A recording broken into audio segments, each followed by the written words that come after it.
नमस्कार मित्रांनो, मी प्रथमेश। केवायसी साठी ज्या लाडक्या बहिणींना प्रॉब्लेम येत आहे तर ही केवायसी ची काय अपडेट आहे चला तर मग बघूया। की बहिणी योजनेचा पोर्टल देखील आता चालूच आहे, परंतु टेक्निकल एरर येत आहे किंवा ह्या लाडक्या बहिणींना हा फॉर्म फिलअप करताना किंवा टेक्निकल एररमुळे हा फॉर्म सबमिट करता येत नाही। ह्यासाठी सरकारने 30 एप्रिल ही शेवटची मुदत दिली असून अजून देखील लाडक्या बहिणींना हे केवायसी करता आलेले नाही किंवा काही लाडक्या बहिणींची केवायसी अपूर्णच राहिलेली असून त्यांच्यासाठी ही महत्त्वपूर्ण अपडेट आहे। ही जी योजना आहे या योजनेच्या पोर्टलवर जास्तच ट्रॅफिक असल्यामुळे म्हणजे जास्तच महिला ह्यावरती शेवटच्या 2 आठवडे राहिले असता फॉर्म फिलअप करत आहेत किंवा फॉर्म भरत आहेत। त्यामुळे ह्या पोर्टलवरती खूपच ट्रॅफिक झाले असता लाडक्या बहिणींना या योजनेचा फॉर्म फिलअप करता येत नाहीये किंवा सबमिट करता येत नाहीये।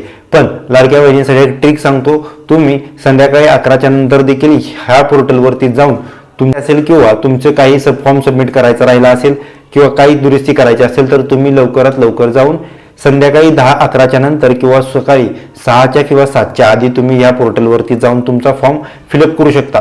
शेवटचे 2च आठवडे राहिले असता लाडक्या बहिणींनो प्रतीक्षा न करता लवकरात लवकर जाऊन तुमची जर केवायसी दिवसा होत नसेल तर तुम्ही सकाळी लवकर आणि संध्याकाळी उशिरा ह्या दोन्ही टायमाला तुम्ही ट्राय करू शकता, केवायसी होऊ शकते। आणि तुमचा जो मोबाईल नंबर आहे म्हणजे तुमचा जो आधारशी लग्न जो मोबाईल नंबर लिंक असेल अशाच मोबाईल नंबर तुमच्याजवळ असणे गरजेचे आहे।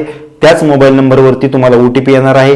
तो ओटीपी सक्सेसफुल झाल्यानंतर तुम्हाला ह्या योजनेचा लाभ घेता येणार असून ओटीपी सक्सेसफुल झाल्यानंतरच ही योजना तुम्हाला लागू होणार आहे। केवायसीची प्रोसेस केली असता तुम्हाला पेंडिंग फॉर व्हेरिफिकेशन किंवा रिजेक्टेड असा मेसेज येणे गरजेचं आहे।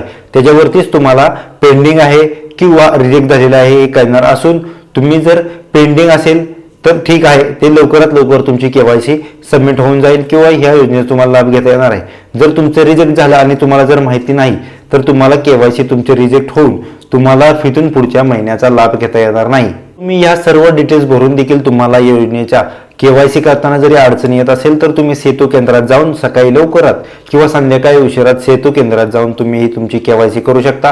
त्याच्याच नंतर तुम्हाला ह्या योजनेचा लाभ घेता येणार आहे। अन्यथा जर तुमची केवायसी झाली नाही इथून पुढच्या जे महिने आहेत त्या महिन्याचा तुम्हाला लाभ घेता येणार नाही किंवा ह्या योजनेतून तुम्हाला वगळण्यात येणार असून तुम्ही ही काळजीपूर्वक बाब आहे, तुम्ही लवकरात लवकर जावा आणि ही केवायसी करणं अनिवार्य आहे। सरकारची येत्या 2 ते 3 दिवसातली ही खूप मोठी बातमी असून जर तुम्हाला अजून देखील या योजनेच्या अंतर्गत माहिती पाहिजे असेल तर आपल्या चॅनलला सबस्क्राईब करायला विसरू नका। भेटूया पुढच्या व्हिडिओमध्ये नवीन अपडेट घेऊन। धन्यवाद।